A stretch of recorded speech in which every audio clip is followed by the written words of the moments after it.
Hello, everyone. My name is Jared Plikus, and today we're going to be talking about gun control and whether it helps prevent crime or just hurt everyday law-abiding citizens. So, gun control are rules and regulations put into place by politicians to tell you what you can and cannot have. And do they actually work? Well, in Chicago, a city or a place in the nation where there is very controlled gun rules, a high amount of gun control, and a very high amount of gun violence. According to the Chicago 5, during the first 7 months of 2021, there have been 1,973 shootings with a total of 2,471 victims. Both of these numbers are already higher than last year's statistics in just the first 7 months. The majority of these shootings are all gang violence. It's not your everyday homicide type of stuff. The police department does plan on successfully seizing 12,000 illegal weapons just from Chicago. So that's just showing you that if this is the gun control realm, the gang members just go right around it and don't follow any of the laws put into place to prevent this stuff. So really, at the end of the day, those laws are just hurting American people who follow the laws and do everything by the book. My next point is that good people with guns have and can stop bad people with guns. Bad guys with guns tend to target gun-free areas where there is a very low chance of getting shot at or getting shot back.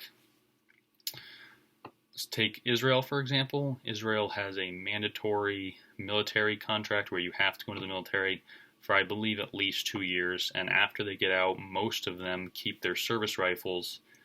So everyone in Israel is mostly armed and has a good understanding of firearms and how they work. And Israel actually has a homicide rate of 2 per 100,000 people, and school shootings are almost non-existent. From the Seattle Times, Israel had pretty much eliminated school shootings by placing highly trained personnel in spots in the school, strategic spots in the school. It's not the weapon, but the person with intent. The only good thing that stops a bad guy with a gun is a good guy with a gun. So a school-free or a school zone is a gun-free zone, which is targeted by shooters because there is no chance of getting shot at, and it takes police on average of 3 minutes to respond to the call. So by that time, 3 minutes, a lot can happen.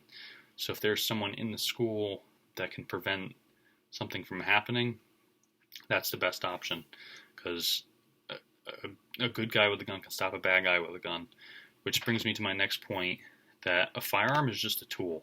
It's like a hammer, it's like a weed whacker. It's an inanimate object. It does not think for itself. It's the person behind the gun that does all the harm. You can put a gun on a table fully loaded for years and it won't do anything. It's kind of like your car. You can leave it in the driveway for as long as you want and it will not do anything. It'll just sit there and do nothing.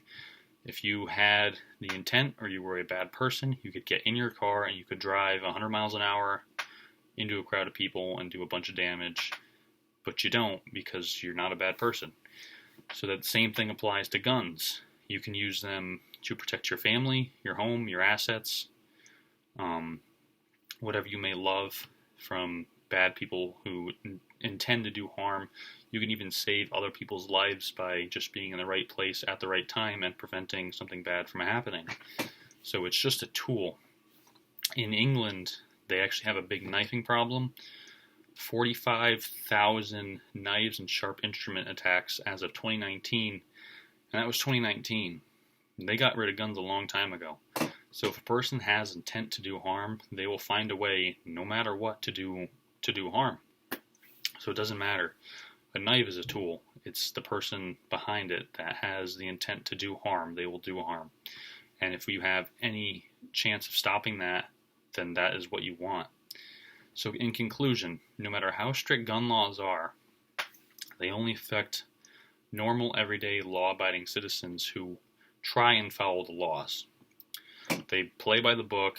It's the criminals who do a lot of the damage and a lot of the harm, who go around, we'll call it a gun control bubble. They go right around it, don't follow any of the laws, and they acquire whatever firearms they want, and they do harm with them. They're totally untraceable. There's no serial number. It makes tracking them down very hard, and that is because they don't follow any of the laws. So in conclusion, the laws only hurt law-abiding citizens who want to protect themselves, their family, want to protect others, their assets, their homes, whatever it is. The laws are only affecting them. So is gun control a good idea? I'm not going to tell you yes or no, even though you kind of already know where I stand. It's a very controversial topic. So that's all I have for you. The decision is yours to make. And I hope you enjoyed. Thank you.